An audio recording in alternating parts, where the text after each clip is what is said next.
Good evening, everyone. Welcome to the Royal Drawing School's Creative Conversation series. This evening, we will be exploring Louise Bourgeois' relationship to drawing as it evolved over the course of her long career. For Bourgeois, drawing was an exercise in looking, thinking, and feeling. As the artist once wrote, drawing is the most basic psychological release. I'm really delighted that to explore the relationship between the unconscious and the conscious in Bourgeois' drawing, we welcome two speakers who have a deep and intimate relationship with Bourgeois and her work, Jerry Gorovoy and Philip Larratt-Smith, both joining us from the US. So just to introduce them both, Jerry Gorovoy was Louise Bourgeois' longtime assistant and is now president of the Easton Foundation, which administers the artist's legacy. Gorovoy had the privilege of working with Bourgeois for 30 years and of observing her process up close. He first curated a show of Bourgeois' drawings and paintings in 1980 and has organized many other exhibitions internationally. Jerry will be in conversation with Philip Larratt-Smith, who is a writer and independent curator based in New York, and since 2019, curator at the Easton Foundation.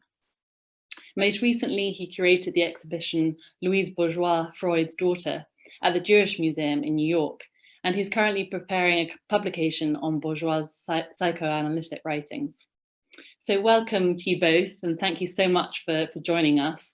And before you begin, just a reminder to everyone listening in our audience that you're welcome to leave comments and ask questions throughout in the Q&A box, and then we'll address those at the end.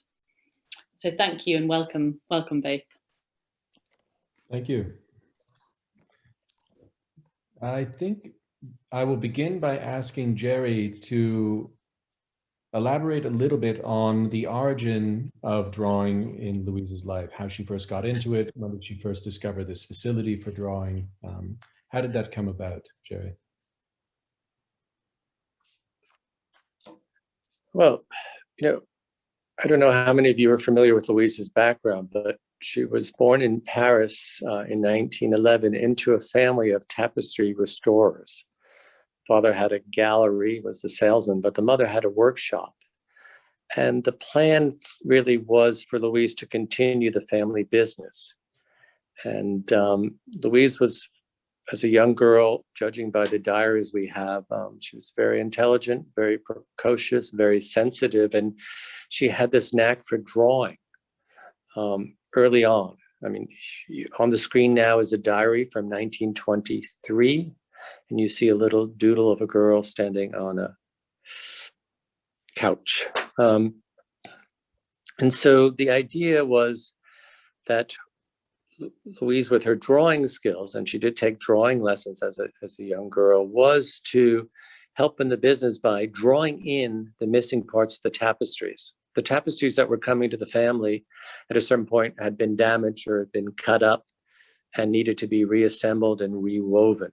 And the mother was in charge of the atelier, and Louise was able to use her skills, and she was being groomed to be able to do that even more, to draw in the missing parts that then the women who worked with the mother would weave. At that point, tapestries were just coming back into fashion. They hadn't been in fashion. A lot of them were sort of in really bad shape. So that sort of began that process. And for Louise, on a psychological level, she felt by drawing and perfecting her skills as drawing, she was able to participate in the family. It made her useful. It gave her a sense of power. It gave her a sense of need.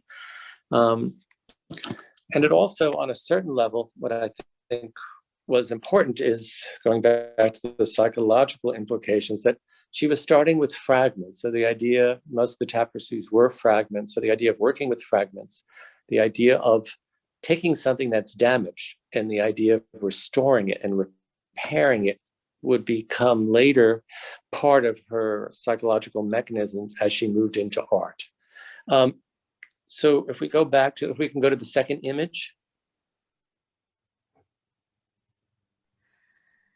So, you see at the beginning, we have these early notebooks where Louise is drawing a lot. And basically she's drawing in terms of weaving. She was, and the drawing, I guess the drawing served this thing as how to understand the structural mechanism behind things. how to weave, how to sew. If we go to the next image, this is for a child's sort of bib. Can we go to the next image? And then later on, when she went to art school, she was taking anatomy lessons. I mean, I think it's important to emphasize, and it's not as well known, as Louise had a very strong academic background, but also an artistic background. She did, she did drawing classes at the Académie de Grande Chaumière in Paris in the late 30s. She studied at the École du Louvre, the Beaux-Arts. I mean, she was versed not only in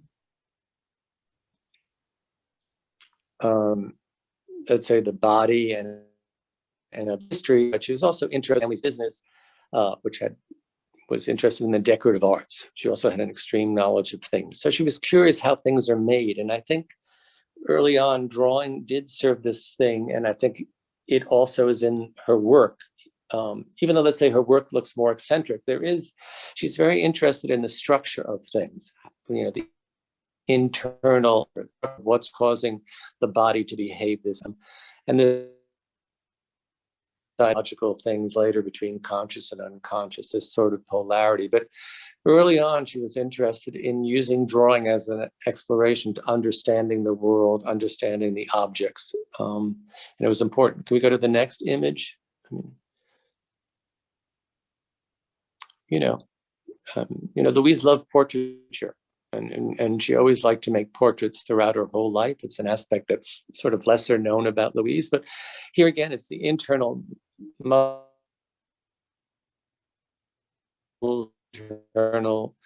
affecting the external. And I think that has sculptural implications for sure.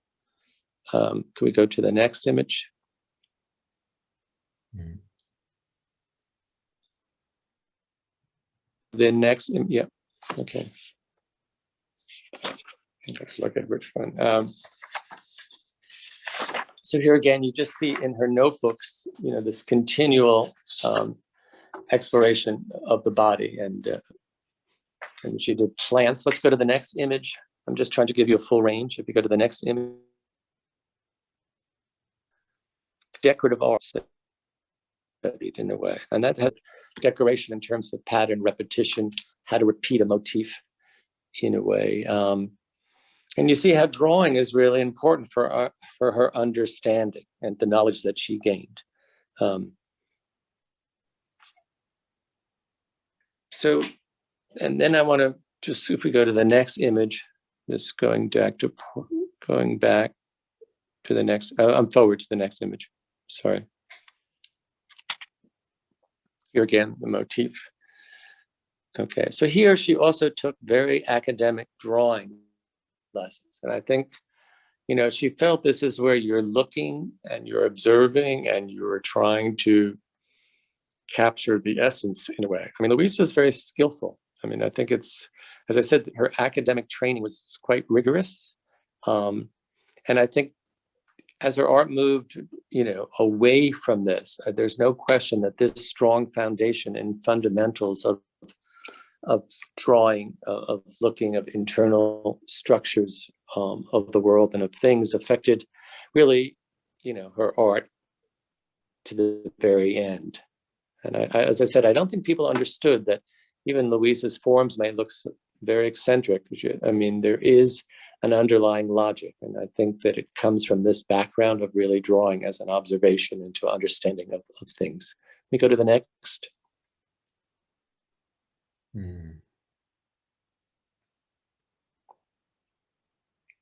Go to the next.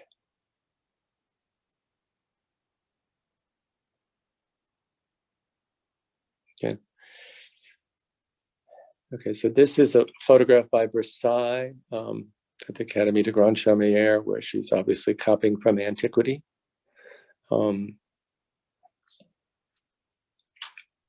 Now, later on she made fabric heads, and it's interesting to see her study of classical antiquity in relationship to the heads that she would make beginning in the really late 1990s. We go to the next.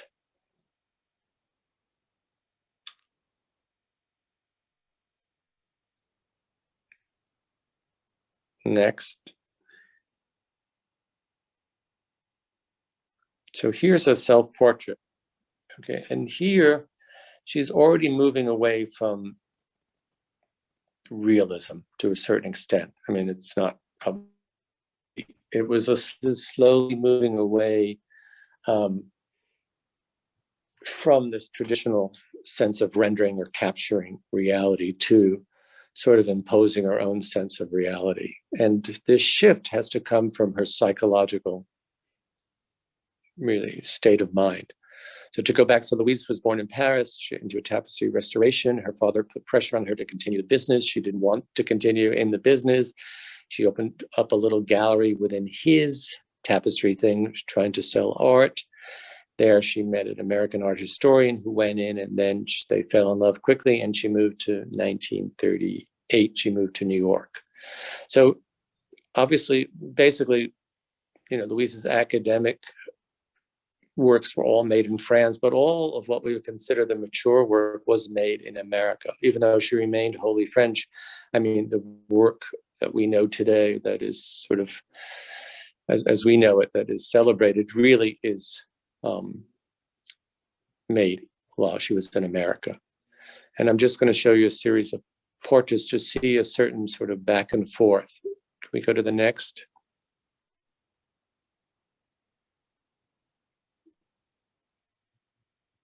Next. Here again, you start to see the gaze, the highlighting, finished, unfinished part. There's getting an intensity to the forms where she's really reaching in from something, you know, coming in deeper into her thoughts and emotions in a way. The next.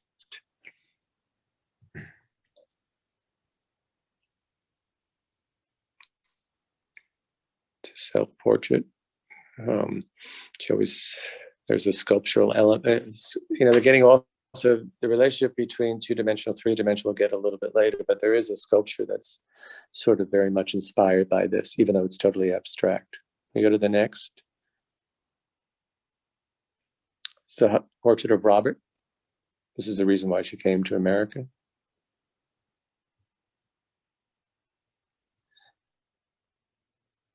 And she first came to New York. Her first two shows were paintings in 1945 and 1947. And she started to do a lot of drawings. And let's go to the next image.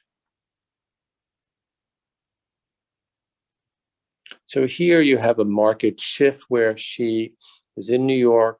She's moving away from the figuration that she had done, moving towards abstraction and these landscapes. And you see the tenor now is something very different. The form is very different. Her concerns are very different. I mean, the greatest thing is that basically she, in these drawings of these landscapes, which are abstract, she's sort of abandoned the figure totally. As she once said, you know, the landscapes are without people.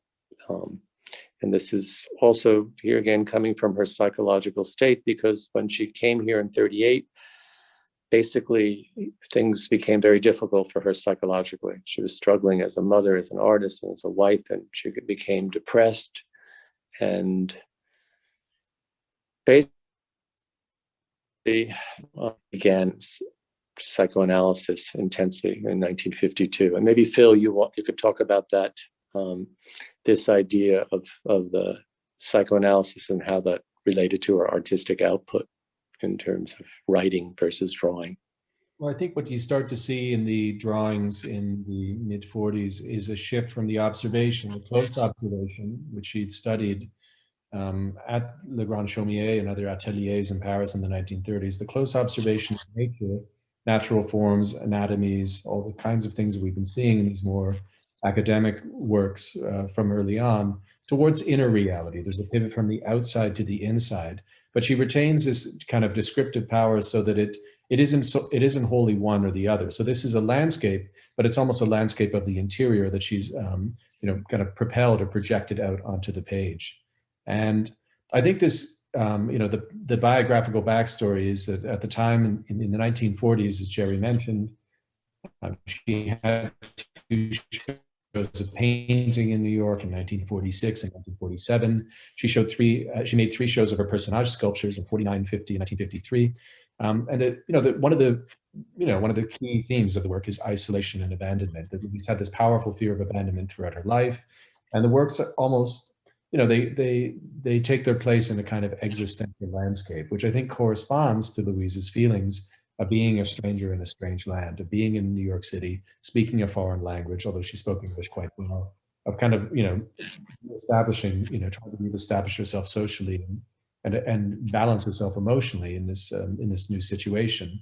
The diaries and the psychoanalytic writings make it clear that, from the 1940s onward, she's struggling more and more with her depression, with the symptoms like agoraphobia, obsessive thinking, suicidal thoughts. And when her father died in 1951, it was kind of the coup de grace. It was the straw that broke the camel's back, and she more or less had something like a breakdown. And it was in 1950. This is why she originally decided to consult with an analyst named Dr. Leonard Kammer at the end of 1951, and then went into analysis with her longtime analyst, Dr. Henry Lowenfeld, starting in 1952.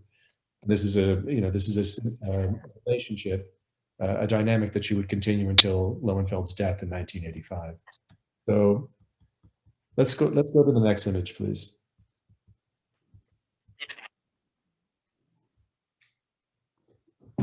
So here, this is the drawing that gives the title to our conversation today. The drawing is the most basic psychological release.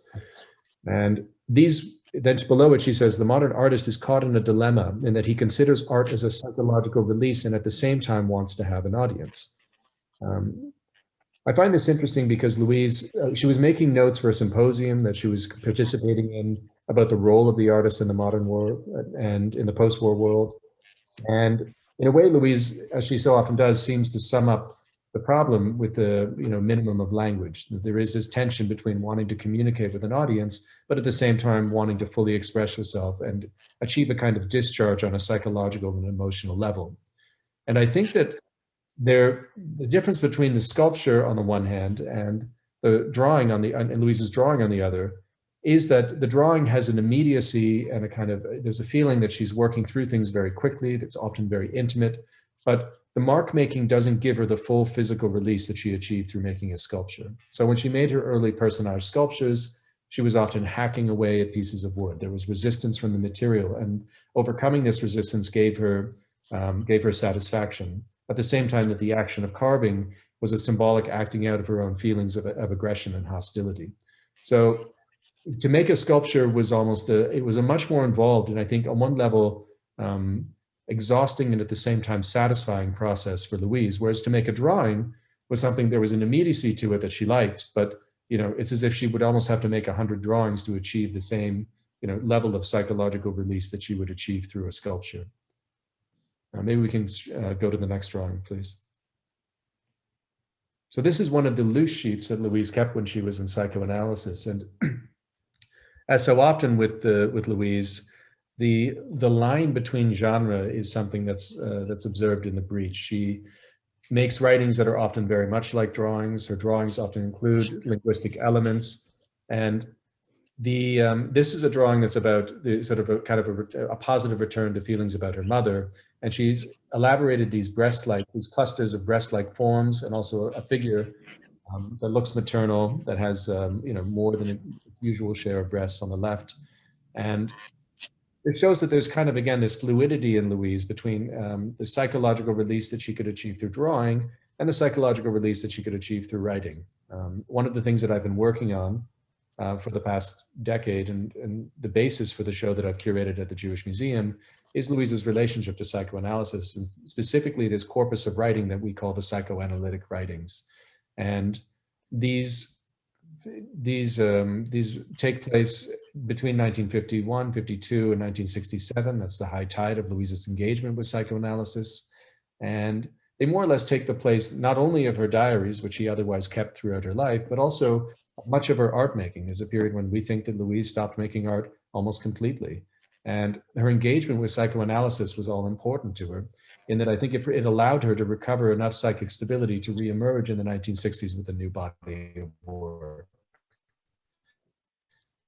so I think that, drawing takes its place within this, and that, to make a writing and to write a text, for example, or to make a drawing is often, the impulse is often very close together. There's a need for an immediate release that can be satisfied in this way. Let's continue to the next image, please. So this work, Kumo, which comes at the end of the 1960s, is typical of the kind of works that she was making when she emerged from her time of withdrawal and analysis. Louise had a major show in 1964 at the Stable Gallery, where she showed biomorphic forms that were initially quite abstract and cast in soft materials or carved in plaster, poured in plaster. This was a movement away from the kind of work that she'd been making before in the late 1940s. And towards the end of the 60s, the work gradually becomes less abstract and more sexually explicit. And this work, Kumo, is part of that process where you have these kind of bubbling forms that seem as if they're emanating almost from the unconscious. And they correspond to what we saw in the last drawing, which is dated much earlier, to this idea of a kind of, of a maternal body and the multiplication of the maternal breast. Let's go to the next image, please. So here again, the drawing is closely tracks with the forms that she's exploring in the sculpture. But yet it has a different kind of presence. I don't know, Jerry, would you like to jump in? Definitely the repetition of forms is something that she sort of developed in the drawings really in the 40s and 50s that continued throughout her life.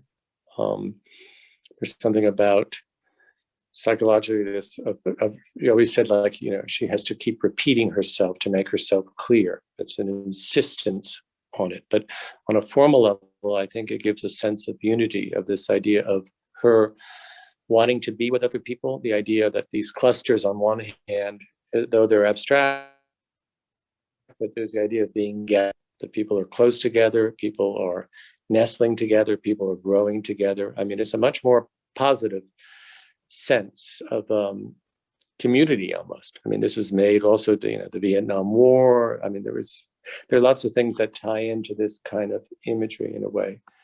The thing that I did want to say is that there are very few drawings that relate to sculpture per se, but she didn't work that way. Drawing really was an independent activity and a discovery in a way. And I think with the drawings, unlike sculpture, when you're working marble and you carve something and you chop it away, it's gone forever.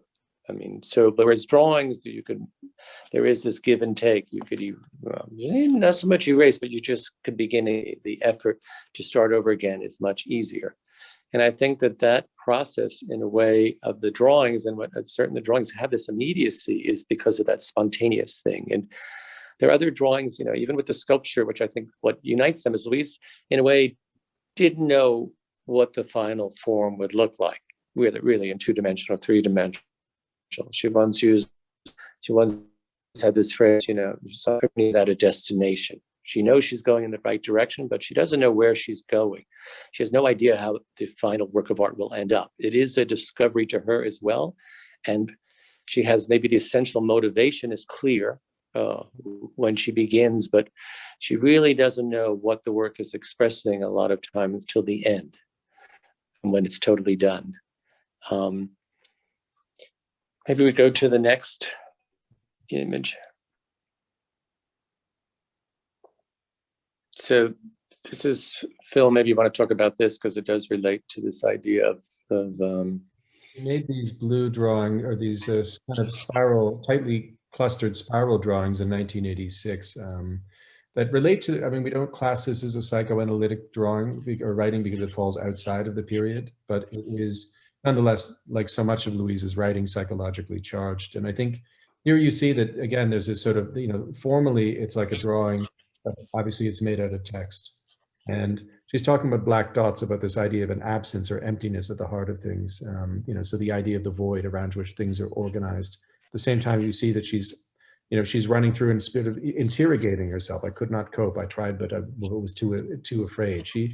Louise had this almost, in her writings, often had this kind of call and response, or like a catechistic quality where she will address herself as another person. And I think this is part of what what a diary permits you to do, but also what she was doing in psychoanalysis. It's fundamentally a dialogue. And so, I think, again, this is what gives the drawings the diaristic feeling, that in a way she's not just recording, obviously she is exploring the way forms nestle together and relate together. These are formal ideas that she's exploring, but it is still also an expression of her own emotional states. Does she feel comfortable? Does she feel cold? Is everything in order? As she says in a very late print about her, her internal organs are all comfortable and they're all in the right place. So this feeling of order versus disorder, which is a kind of crucial dynamic in Louise's art in general. Let's skip to the next drawing, please. So again, the spiral motif. And why the spiral was a form that Louise explored throughout her career. She liked the spiral because it could move in two directions. It could either move inward, which represented withdrawal and defeat, perhaps safety, but also kind of surrender. And at the same time, it could spiral out. And this was a sign of embracing, of optimism and positivity and the possibility of change, of kind of embracing reality. And here you see this sort of all over style of writing that Louise often had. I should say that, as a writer, Louise often has this sort of, she's very pragmatic. She writes where she needs to write. And so there's almost has this feeling sometimes of concrete poetry where there is, a visual dimension, but it's often the result of Louise simply writing off the cuff or on kind of on the fly and finding, where can she fit in this or that phrase. Here she's talking about her son, Alain, a Saint Sebastian. Alain is the younger of her two biological children, and she is analyzing her relationship to him and talking a little bit about how, she often said that he was the reticent child and had withdrawn for her, and this is for her as a mother was very very traumatic. In fact, she mentions Jerry at the top of one of the spirals. Louise dumping on Jerry continually putting Louise. There's a kind of, you see this diaristic quality again of these of her writings, that she's constantly using writing as a way of processing what's happening to her in the present. Could we skip to the next, please?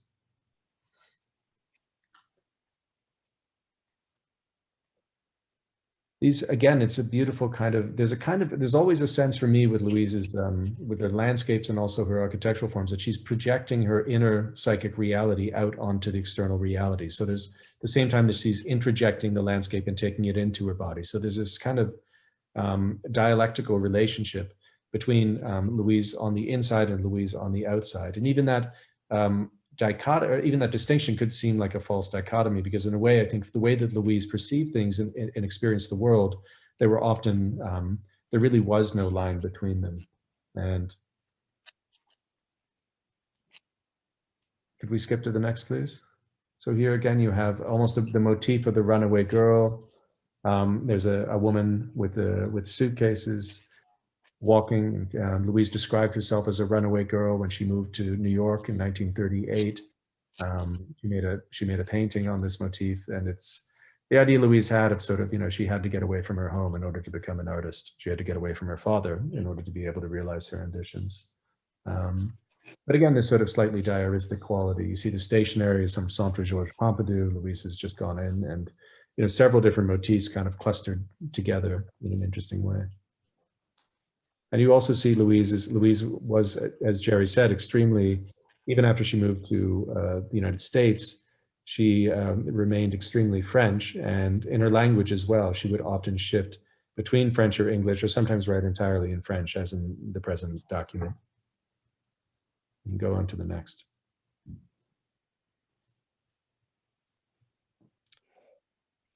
This is interesting because the theme of the spiral is binding this couple together. And you see the importance of hair for Louise, which I spoke about, that hair was a source of beauty, power, and strength. And but it also almost looks like this couple that's been bound together by the coil is almost like a tree or a form of organic growth.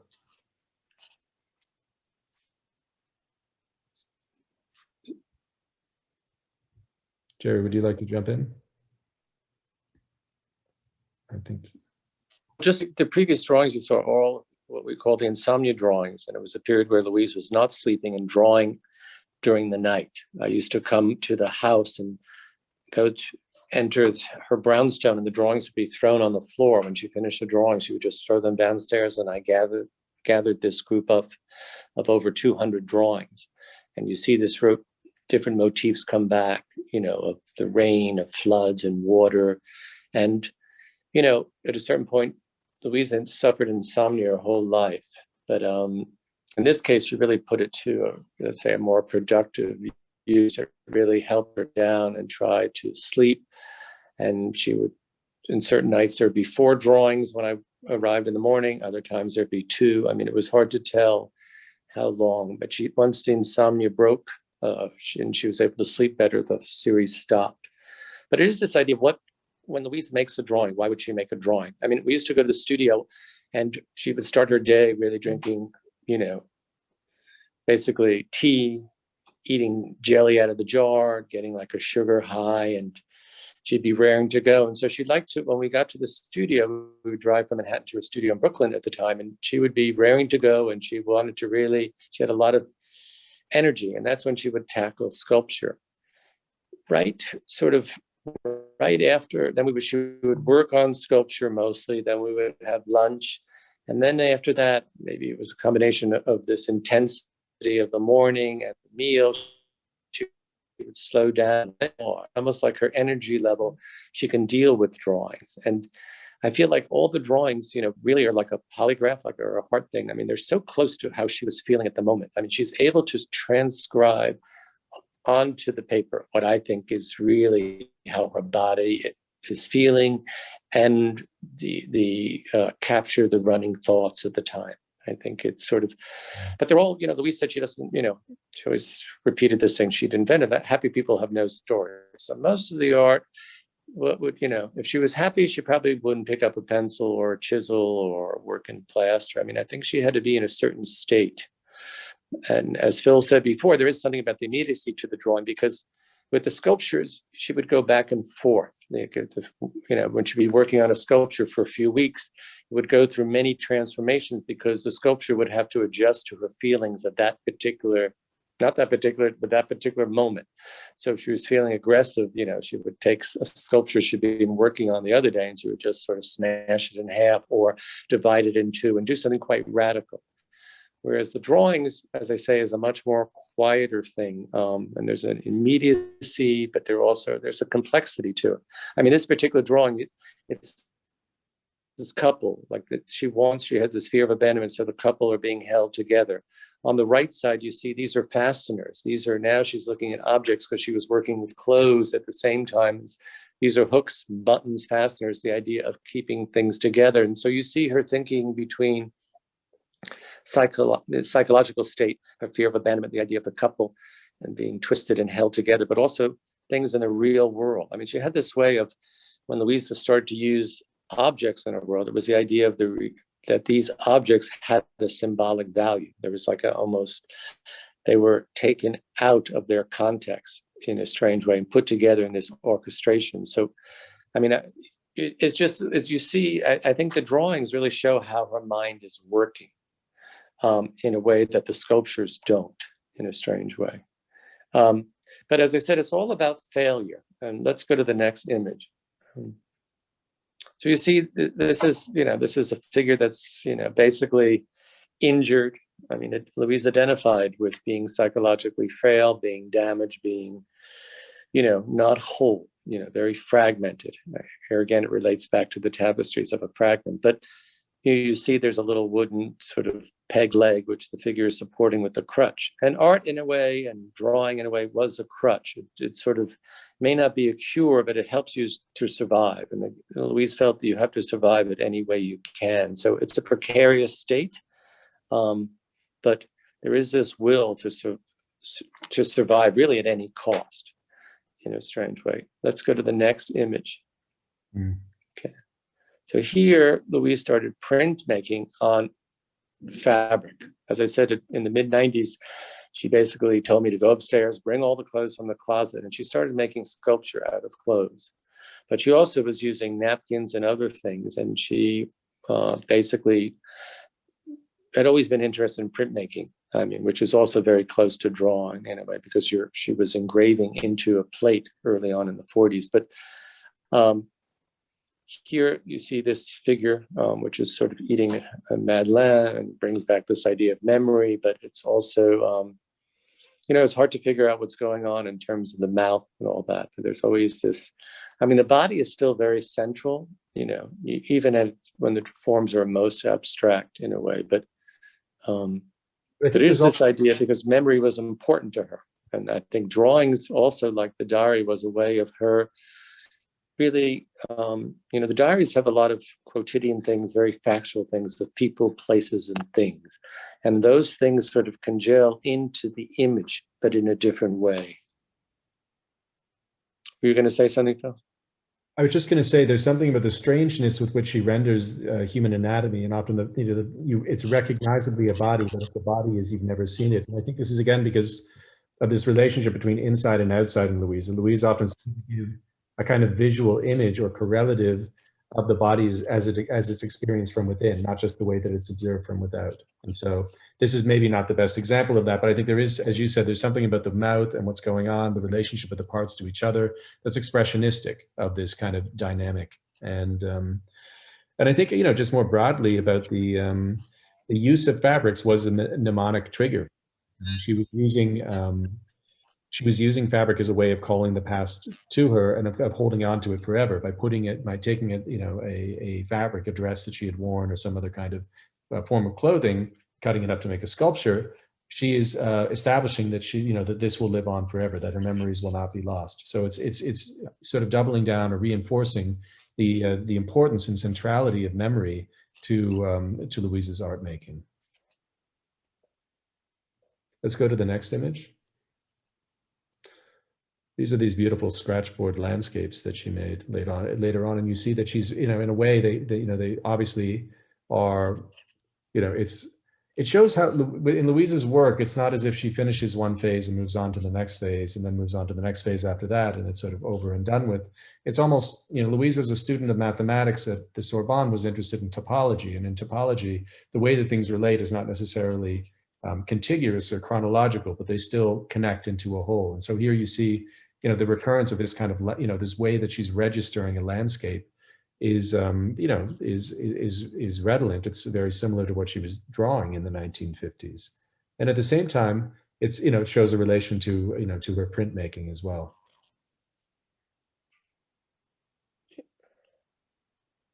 Jared, do you want to comment on this? Well, this idea to scratch something and like the way you're engraving into a plate, it's a much more aggressive activity in a strange way. Does it invoke the body in a different way that a pencil on a sheet of paper does not? But here again, you have that repetition, you have this idea of, it's sort of, it becomes soothing in a way, the repetition in a way. It has to do with obsession. But so it's, in a way, it's soothing in a strange way. It's as if she's able to work off her. Let's go to the next image. If we can.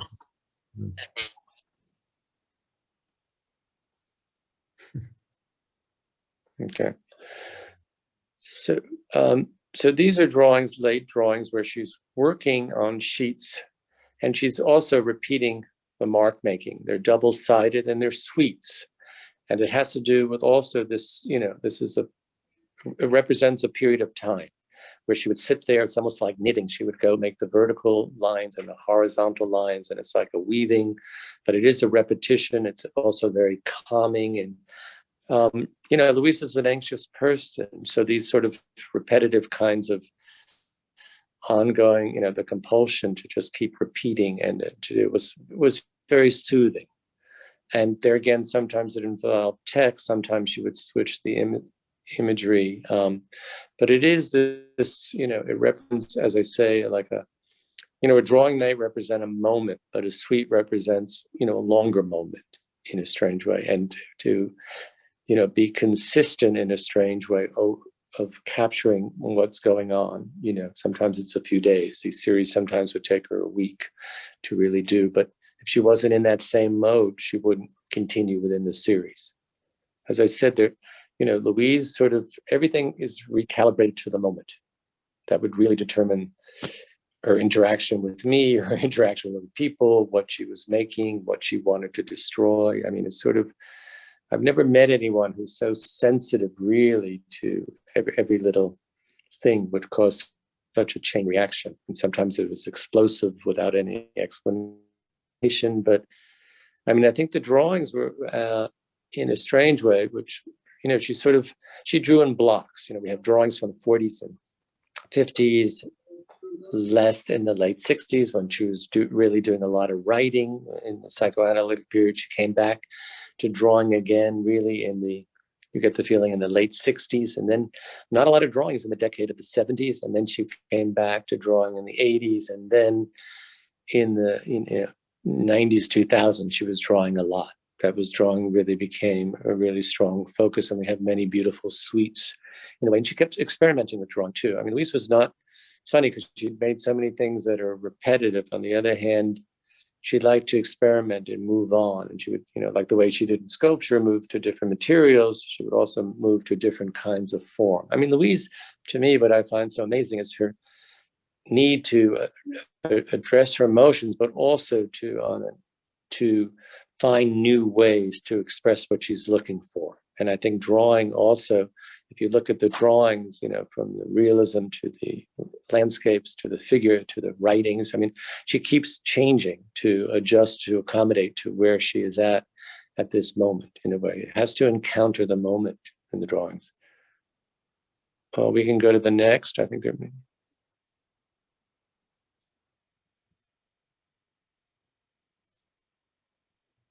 so it gives you a detail.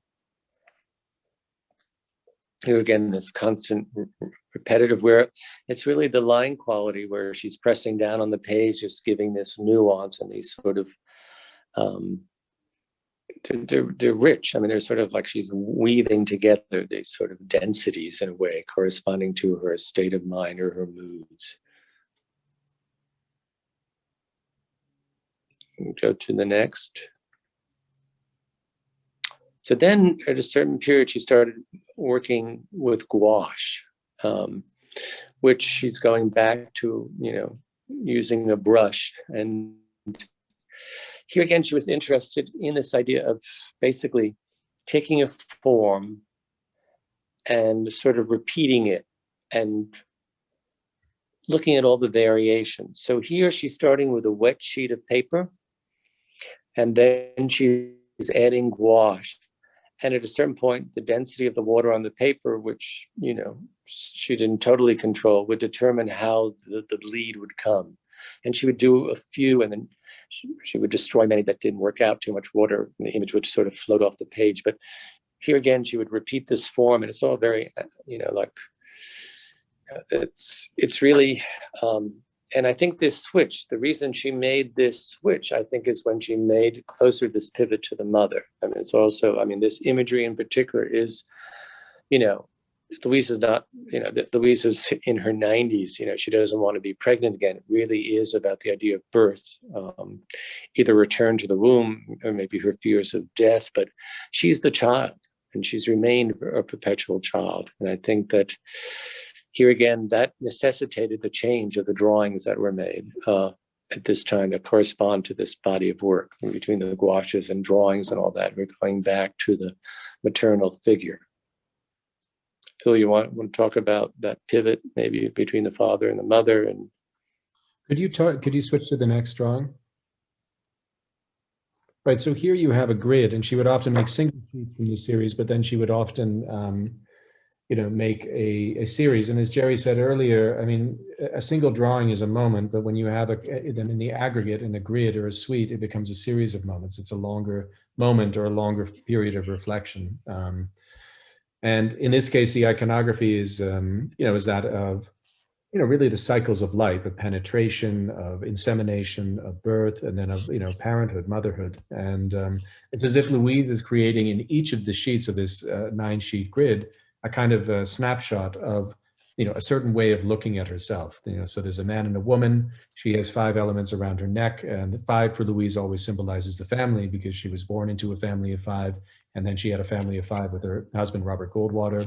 But we see that simultaneously she is, you know, together with the man, and she's also pregnant. And so it's as if there's this temporal collapse on the one hand, and then this kind of succession on the other. It's almost what Jerry was saying earlier about this kind of the repetition of a motif. So it has, you know, for all the apparent directness and simplicity of the iconography and of the way, you know, of the you know, the immediacy of the red, there's also a kind of psychological complexity as well. And I think this is, you know, Louise at the end of her life is sort of looking back on, you know, on the various roles that she held, and she's kind of, you know, she's evaluating them, and, you know, partly feeling like this is what, you know, this is the story of life, or what life has done to her. And there's a tentativeness to the way that the gouache is allowed to bleed, that it's sort of, it's not fixed, it's susceptible of changes, that she can't totally control the result. And again, I think this is her, a kind of fatalism about, you know, the way things have ended up, the way that she's, you know, she's become the person that she is. And again, as Jerry said, I think Louise would, if Louise were looking at this, she would see herself as the tiny infant in the womb of the female figure.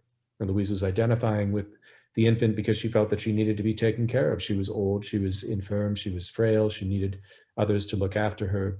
And this, you know, these feelings of extreme dependency and vulnerability once again put her in the position of, you know, this kind of, as she said in many of the latest diaries that we have, this regression to infancy, that there is this kind of moment where, you know, she starts, you know, there's a feeling of return in general. And, you know, according, you know, in her own life, Louise had nursed her mother in the 1920s when her mother was sick and dying from what we think were complications from the Spanish influenza over, you know, the decade of the 1920s. Louise had acted as her mother's nurse, and she had basically mothered her own mother. She'd taken care of her and suppressed, you know, a lot of her feelings of what she wanted to do, or, you know, to be, you know, to be away with her friends, or to be with her, you know, to be with her father in Paris. She was just then entering the Oedipal stage of development. And so this was extremely complex for her. And I think what you see here is that it's almost like an inversion, where at the end of her life, Louise is invoking her mother, almost as if, you know, I took care of you, now you have to come and take care of me. And I, you know, when she's, you know, increasing this feeling that, you know, she wants her mother and her mother will take care of her. And so there's this kind of completion of the Oedipal cycle where she moves away from the mother to towards the father. And as she said, the first 40 years of her work were made, kind of realized under the sign of the father, and were a negative reaction against him. Although, of course, the psychoanalytic writings make it clear that the situation was considerably more complex and fraught with ambivalence for her. And then repivots back towards the mother. This is part of the return to the use of fabrics in the 1990s onwards, soft materials that almost reproduce the feeling of like a womb or a cradle, or, you know, like a playpen for a baby. You know, at the same time, this, you know, this kind of, even the redness of this, of the gouache is like amniotic fluid or blood, is a feeling of this sort of the return to primary, what she called precious liquids. Maybe we can go to the next image. Again, the spiral is a kind of decorative motif, but also knowing what psychologically it meant to Louise. Louise was really a symbolist in that, you know, just Jerry was saying so wonderfully about fasteners and pins. I mean, Louise would take something from the outside and then repurpose it, which she would reinvent it in the terms of her own formal vocabulary. Let's go to the next one. That's the last one. Oh. Terry, do you have any final thoughts that you want to share? Well, no, yeah, I mean, the spiral motif, I mean, as Phil said before, she loved that because it could be, if you're spiraling out to infinity, or you're tightening. She said if you tighten in, it's almost like suicide. You're just tightening in to a certain thing. So it had that implication. But it's more later in life, this idea of chance, because she said life is chance. And you know, whether you have luck in life, so, I mean, she's looking for a way to put down the gouache to correspond to this idea of chance. And by working in this wet on wet way, she's able to, chance is allowed to enter into the process.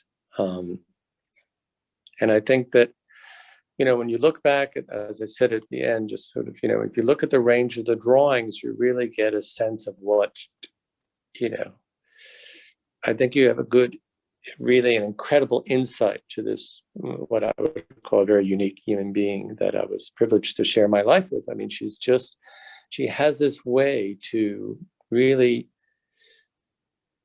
capture all the good, the bad, and the ugly in herself. But it's also, Louise always believed, it's like, you know, you have to tell your story. And if you tell your story, you'll be original. And the idea is you have to be inventive. You need to go in and develop your own forms, develop your own style, not worry about anything else. And And that's really what she feels the artist is, and that, you know, she survived this way. There's more than she produced this body of work, which we are looking at, but for her, it really was a survival mode, and drawing in a way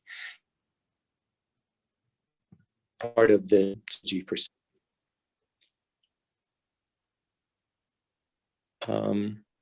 Be open to any questions or anything. Thank you both so much for sharing your insights and perspectives on Louise Bourgeois and the role of drawing in her work, and you know, taking us through the range of her drawing. You know, it was really fascinating to see, you know, from the those academic drawings to the sort of diary-like intimacy of those drawings.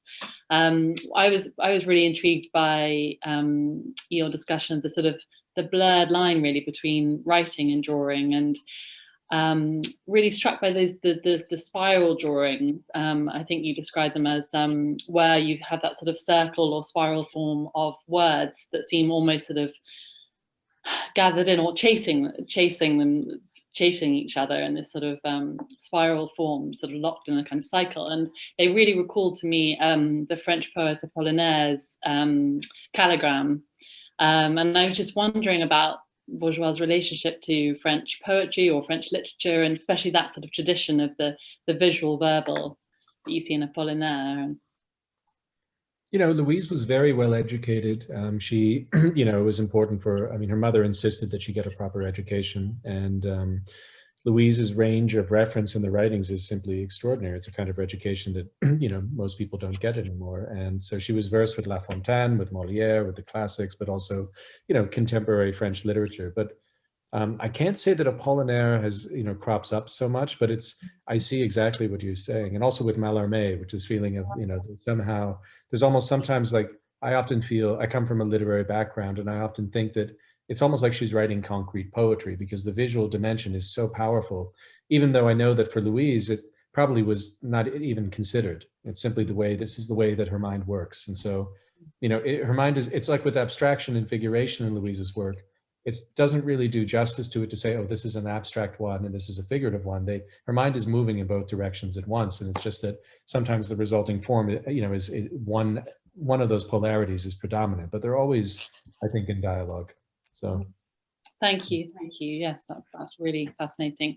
I was also thinking about this sort of, you know, this discussion of fragments and repair that you sort of started with, and that sort of strand that you followed throughout, and you know, stemming from her childhood growing up, you know, as part of the kind of tapestry business, you know, thinking about repair. And I was just thinking now, of course, you're engaged in this process of archiving her work, which in some ways is a process of putting together fragments and making new wholes, I suppose. And just wondered if you could take us through or tell us a little bit about that process of conserving her home and her studio. And I think she lived there for, was it 50 years?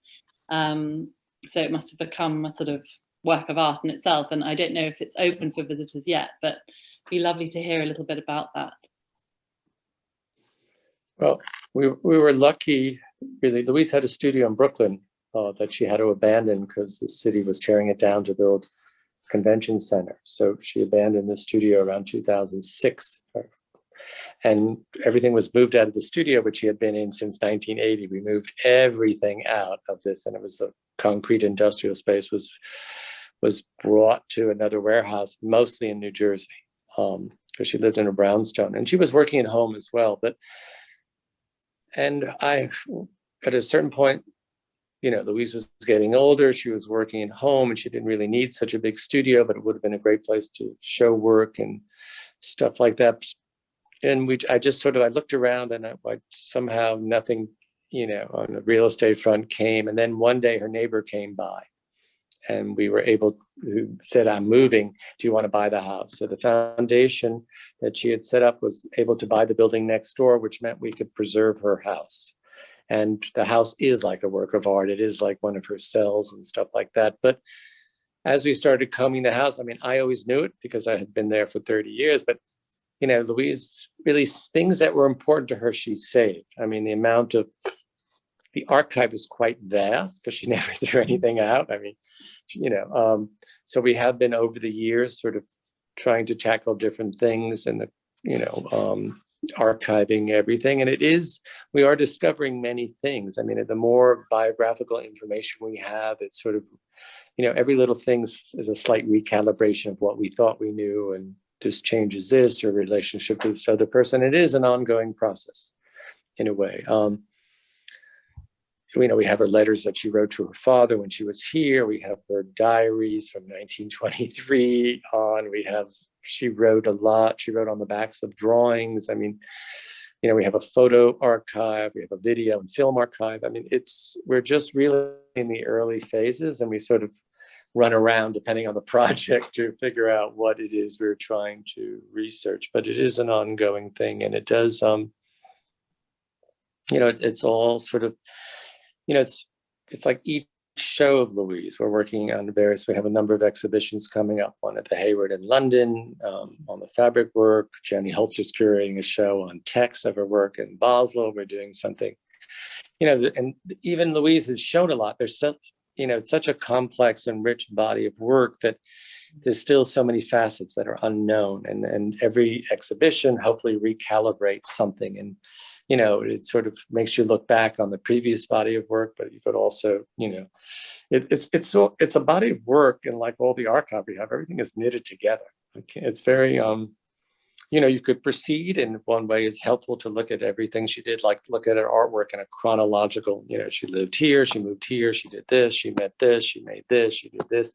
And it's definitely one way to look at it. But in a strange way, it is more like a spiral. Like she comes back to a theme, she comes back to the person she met there. Now she looks at them and she thinks of them in this. And so I think the spiral is sort of what the archive is. It's sort of like this big spiral of information that is recalibrating her life and the work all the time as we continue to do it.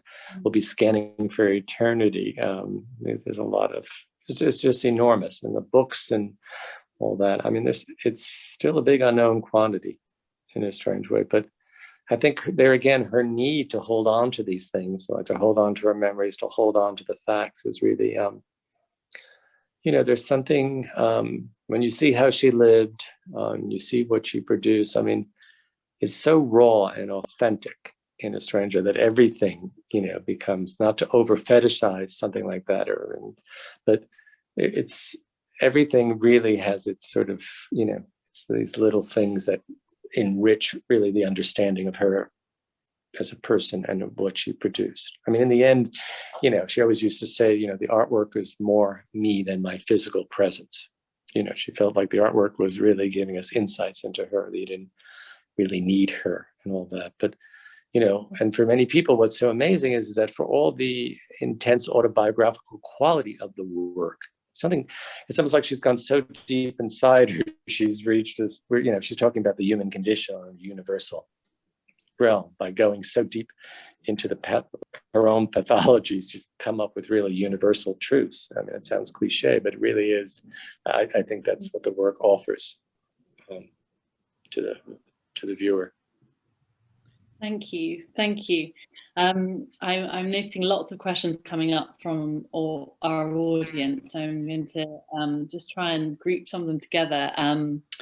There's a question about if you can give any insight on how Louise Bourgeois felt about her work before and after being embraced by the art world. What was the value of her work to herself? I suppose, yeah.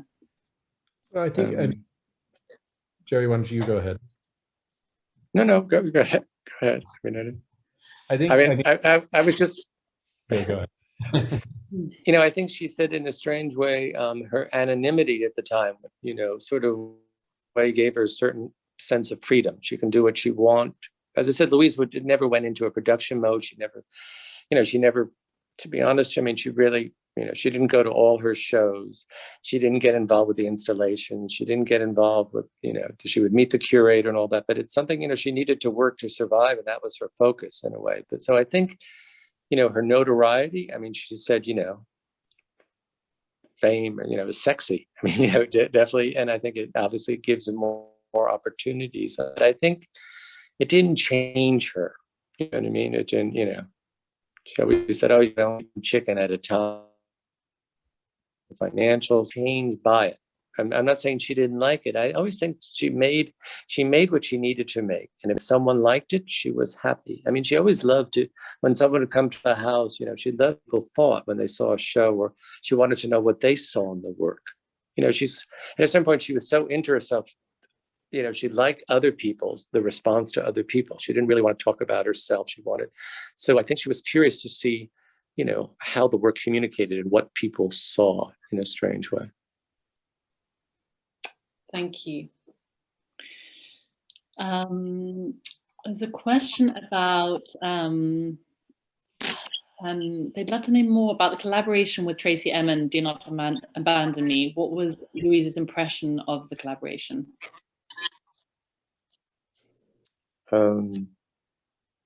Well, as far as the process happened is that Louise at a certain point was getting approached by many publishers to do projects. And so the idea was Carolina Nitsch had asked Louise to do a project and to pick a writer. And, you know, at a certain point I was reading Tracy's book, Strangeland, and I thought it was fantastic.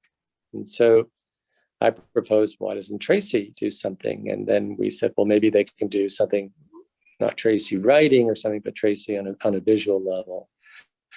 And so Tracy agreed to that, and the process started where Louise made a set of images. And the plan was Louise worked on a set of images that were then sent to Tracy, and Tracy had free range to do whatever she wanted to react. And it took Tracy a long time. As Tracy talked about the project, that she couldn't touch it. She didn't know what to do. And then all of a sudden this inspiration came, and then she worked over on top of Louise's works that were printed on fabric. And then she basically flew to New York, presented it to Louise, and that's really how it happened. And there was, you know, Louise could have modified it again. It could have gone back and forth, but Louise was very happy with what it was as it was. And that was really what you see as a result of that collaboration, these suites on fabric that were then editioned, basically. Thank you. Well, you have discussed this, but there's a few kind of questions on the sort of thinking more about the role of psychoanalysis. And I want, there's a question asking what you think the role of psychoanalysis has for contemporary drawing practice. And I suppose a follow on from that, from another listener, is whether Bourgeois in a sense resolved some of the things that she was working through her drawing. I think that Bill, why don't you take that? Well, I think psychoanalysis, psychoanalysis is not a cure. Psychoanalysis gives you insight into what you're doing, and you learn to catch yourself before you do it again. It can give you a deep structural understanding of, you know, the root causes or the etiology of your mechanisms and neuroses. So it's not so much that, you know, I'm depressed, I'll go to see a psychoanalyst, and, you know, 5 years later I'm cured. It's sort of, it was an ongoing engagement for Louise. But the question is a good one. I think that Louise had depressive episodes throughout her life, most intensely before she went into psychoanalysis. But I think that I think that psychoanalysis really gave her insight into a whole, like, higher and broader realm of art making, and that it gave her insight into what art making could really be for her, the function that it could fulfill for her. And so during this period in the late 1950s, when she really stopped, or almost fully stopped, making art, you know, she looked back on the work that she had made, and she understood, you know, the psychological, you know, the sort of the underpinnings of the work, what it meant for her, why she was carving these rigid, you know, phallic monoliths in wood, and why she was, you know, using these aggressive gestures to make it, that they were essentially defensive in character, and that this in turn had something to do with the father and the, you know, the need to, you know, to ward off the fear of abandonment. And so Louise later in life, I mean, the most intense period of her analysis was really from 52 to 1967. She then saw her analyst in a more on-off fashion. I mean, immediately after the death of her husband in 1973, we see, you know, the diaries are full of references to the analyst. So she was obviously starting to see him again more intensely. So she used it as she needed it.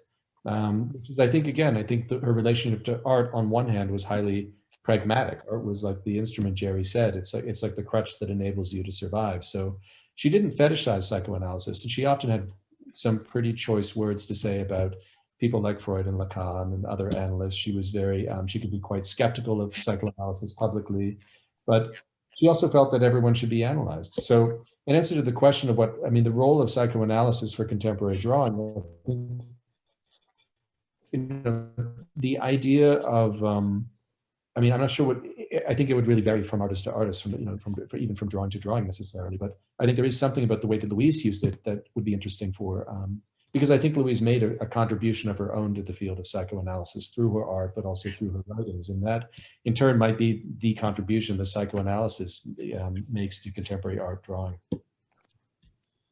Through the example that she said, let's say. Thank you so much. Well, we draw to a close, but I want to thank you both for such an enlightening and enriching discussion. It's been really fantastic, and look forward to sort of hearing more about what you uncover in the archive and the process of conserving her studio, and hopefully one day to make a visit, if that might be possible in the future. But thank you both for your conversation. It's been fantastic. Thank you.